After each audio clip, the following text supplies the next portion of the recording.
Honey എനിക്കൊന്ന് ഈ വൃക്ക സ്വീകരിച്ച അല്ലേ ഒരാളാണ്. ഹണി IT പ്രൊഫഷണൽ ആണല്ലേ? അതെ അതെ വൃക്ക ഇതിങ്ങനെ എനിക്കൊന്നൊരു അവയവദാനം നടന്നു.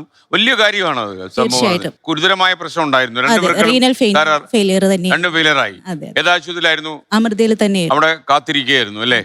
അപ്പം 2 years ആയിട്ട് ഡയാലിസിസ് ചെയ്തുകൊണ്ടിരിക്കുക.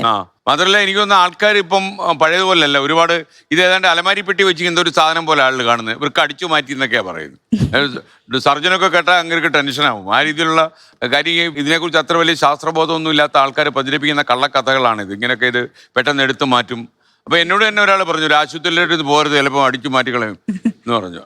അപ്പൊ അങ്ങനെ ആൾക്കാർ ഭയങ്കരമായിട്ട് ഭയപ്പെടുത്തുന്ന രീതിയിൽ കഥകൾ പ്രചരിപ്പിക്കുന്ന കാലത്താണ് ഹണി വൃക്ക സ്വീകരിച്ചത്. തീർച്ചയായിട്ടും. ഇപ്പൊ 17 വർഷമായി. മാരീഡ് ആണ്. ഒരു മോളുണ്ട്. Happy living. ഇദ്ദേഹത്തിനെ നേരത്തെ അറിയാമായിരുന്നോ? അതിനുശേഷമാണ് അറിയുന്നത്. അല്ലേ? ഇല്ല ഇല്ല. എങ്ങനെയാ വിവരം കിട്ടിയത്? എനിക്കൊരു വൃക്ക കിട്ടാൻ പോകുന്നു.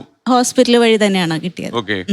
ഒരുപക്ഷെ ഇത് കഴിഞ്ഞപ്പോ ഈ അവയവദാനം എന്തായാലും മസ്തിഷ്ക മരണം കഴിഞ്ഞവരെയാണ് കൂടുതലും ഇങ്ങനെ എടുക്കുന്നത്. നമ്മൾ ജീവിക്കുന്നവർക്കും വൃക്കദാനം ചെയ്യാമെങ്കിൽ പോലും അങ്ങനെ ഒരു അനുഭവം ഉണ്ടായി. കുറെ ആൾക്കാർ ധാരണാപേക്ഷ മാറാൻ ഹണി കാരണമായോ എന്നാണ് എന്റെ ചോദ്യം. തീർച്ചയായിട്ടും ആയിട്ടുണ്ടാവണം.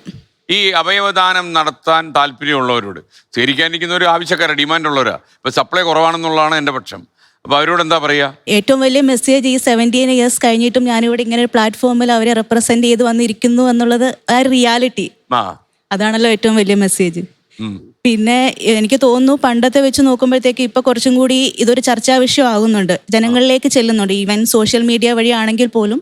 ഇപ്പൊ എന്റെയൊക്കെ സർജറി കഴിഞ്ഞ സമയത്ത് ഒരു ന്യൂസ് പേപ്പറിൽ അല്ലെങ്കിൽ അന്നത്തെ ഒരു പ്രൈം ന്യൂസിൽ അത്രയൊക്കെ ആയിരുന്നുള്ളൂ. പക്ഷെ ഇപ്പം നടക്കുന്ന ഓരോ സർജറികളിലും ആളുകളിൽ എത്തുന്നുണ്ട്, അത് ചർച്ചാ വിഷയമാവുന്നുണ്ട്, ആളുകൾ അക്സെപ്റ്റ് ചെയ്യുന്നുണ്ട്. ഇതുപോലെയുള്ള, ഞാനിപ്പോൾ ഒരു കഡാവറിക് റെസിപ്പിയൻ്റ് ആണ്, അങ്ങനെയുള്ള സർജറികളെ ആളുകൾ അക്സെപ്റ്റ് ചെയ്യുന്നുണ്ട്. അതൊക്കെ കാണുമ്പോൾ സന്തോഷം.